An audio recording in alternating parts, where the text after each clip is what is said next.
नमस्कार दोस्तों। तो करंट अफेयर की नई क्विज़ आपके सामने है। इसमें कुछ महत्वपूर्ण क्वेश्चंस हैं एक बार फिर से, तो उनको हम अपने आने वाले एग्ज़ाम्स के लिए चेक करते हैं। उसमें से सबसे पहला जो क्वेश्चन है हमारे लिए वो है आपके पास, भारत की खुफिया agency research and analysis wing raw के नए अध्यक्ष कौन, ये नए प्रमुख किनको बनाया गया। तो हाल ही में नए अध्यक्ष जो बने हैं वो हमारे पराग सेन जी हैं, जिनको रॉ का नया हेड बनाया गया। तो रॉ की फुल फॉर्म भी आपको यहाँ पे याद रखनी है, research and analysis wing, raw की फुल फॉर्म है हमारे पास। ठीक, क्वेश्चन नंबर 2 है हमारे पास, हाल ही में आदि कर्मयोगी कार्यक्रम किस मंत्रालय द्वारा शुरू किया गया।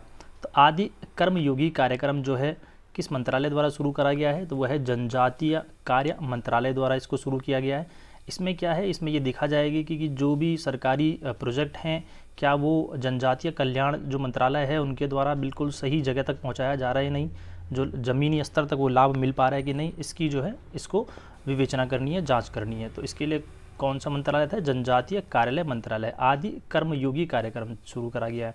क्वेश्चन नंबर 3 हम लोग पढ़ेंगे, Commonwealth parliamentary association CPA India region zone 3 का वार्षिक सम्मेलन कहाँ पर आयोजित किया गया है। तो इसका जो उद्घाटन था वो ओम बिरला जी द्वारा, जो हमारे लोकसभा के अध्यक्ष हैं, उनके द्वारा हिमाचल प्रदेश के धर्मशाला में किया गया है। धर्मशाला जो है अपनी खूबसूरत स्टेडियम्स के लिए भी जाना जाता है हिमाचल प्रदेश का, वहाँ पर इसका उद्घाटन किया गया, यहाँ पर जो है ये समिट हुई है। नेक्स्ट क्वेश्चन है हमारा, हाल ही में किस देश के बैंक के साथ NPCI ने UPI सेवाएं शुरू करने का एक समझौता जो है तैयार किया है। तो NPCI और UPI ने जो सेवाओं के लिए, तो हाल ही में आपको हमने पिछले करंट अफेयर्स के वीडियो में पढ़ा था कि मोदी जी ने किसी देश की यात्रा करी थी, साइप्रस, तो उन्हीं के साथ ये समझौता हुआ है हमारा साइप्रस के साथ। यहाँ पर आपको UPI की फुल फॉर्म याद रखनी है, क्या है आपके पास, अब आने वाले एग्जाम्स में कई बार चर्चाओं में रहता है, यूनिफाइड पेमेंट इंटरफेस, ये UPI की फुल फॉर्म है। नेक्स्ट क्वेश्चन हम लोग इसमें चेक करते हैं, मेटा ने भारत में नए प्रबंधन निर्देशक और प्रमुख के रूप में किसे नियुक्त किया गया। हो सकता है वो आपसे ये भी पूछ ले मेटा किससे जुड़ा हुआ है, तो मेटा का ही दूसरा नाम पहले फेसबुक था, फेसबुक की कंपनी जो है अब मेटा के नाम से जानी जाती है। तो दिल्ली भारत में जो है इसके हेड किसको बनाया गया है, तो उनका आपको नाम याद रखना है, उनका नाम है हमारा, उनका नाम है आपके पास, चेक कर लेते हैं एक बार इसको, अरुण श्रीनिवास जो है इनका हेड बनाया गया है यहाँ पे। क्वेश्चन नंबर 6 है हमारा, हाल ही में किस वरिष्ठ ब्यूरोक्रेट्स को भारत के G20 शरीफा पद से इस्तीफा दिया है, किसने इस्तीफा दिया है G20 शरीफा से, तो उनको हाल ही में कनाडा से कुछ जोड़कर बनाया गया है, कनाडा में उनको भेजा गया है। तो उससे पहले जो है वह नीति आयोग के CEO भी थे, लास्ट वीडियो में हमने पढ़ा था, अमिताभ कांत जी हैं वो हमारे। क्वेश्चन नंबर 7 पढ़ेंगे हम लोग, हॉकी इंडिया मास्टर कप 2025 का पहला संस्करण किस शहर में आयोजित हुआ था। भुवनेश्वर, मुंबई, चेन्नई, रांची। तो इसका जो पहला संस्करण था वो हमारा चेन्नई में संपन्न हुआ है। नेक्स्ट क्वेश्चन, हाल ही में चर्चा में रहा गंगोत्री राष्ट्रीय उद्यान किस राज्य में स्थित है। तो गंगोत्री आप लोगों को पता ही होना चाहिए, उत्तराखंड के उत्तरकाशी जिले में स्थित है ये हमारा।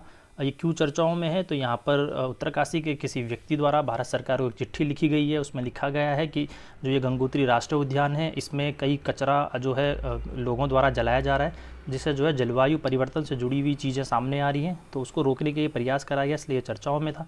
इसमें कचरा जलाने की सुविधाएँ हैं, ये इस कारण से जो है चर्चाओं में था, उत्तरकाशी में है ये हमारा।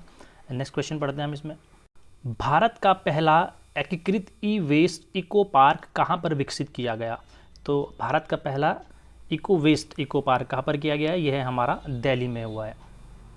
नेक्स्ट करंट अफेयर क्वेश्चन है इसमें, भारत की सेना किस देश के साथ आयोजित एक्सरसाइज खान क्विस्ट 2025 में भाग ले रही है। तो कहाँ पर हो रहा है ये, जापान, रूस, मंगोलिया या फिर कतर आपके पास। तो इसका जो सही आंसर है वो हो जाएगा हमारा मंगोलिया में, भारतीय सेना जो है इसमें शामिल हुई है।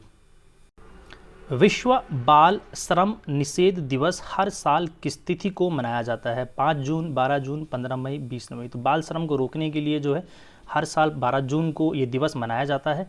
तो इंपॉर्टेंट क्वेश्चन है आने वाले समय के, world day against child labour, इससे जुड़ा हुआ क्वेश्चन है ये हमारा।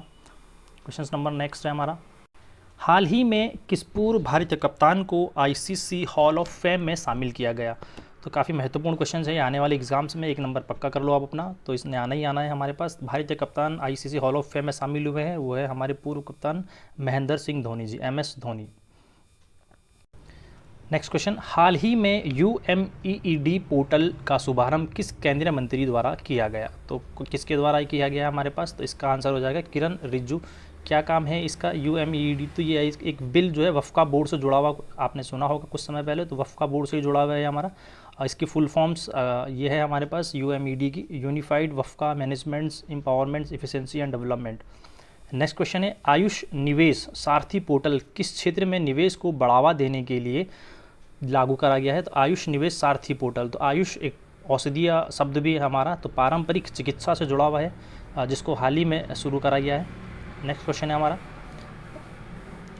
हाल ही में किस खिलाड़ी ने अंतर्राष्ट्रीय क्रिकेट से संन्यास लेने की अनाउंसमेंट करी है, घोषणा करी है? तो वेस्ट इंडीज़ के प्लेयर है निकोलस पूरन, जिन्होंने जो है वेस्ट इंडीज़ क्रिकेट बोर्ड यानी वेस्ट इंडीज़ क्रिकेट से संन्यास ले लिया। हालांकि ये दुनिया में होने वाली T20 में खेलते रहेंगे। तो इसमें महत्वपूर्ण क्वेश्चन है, निकोलस पूरन किस खेल से जुड़े हुए हैं? क्रिकेट से।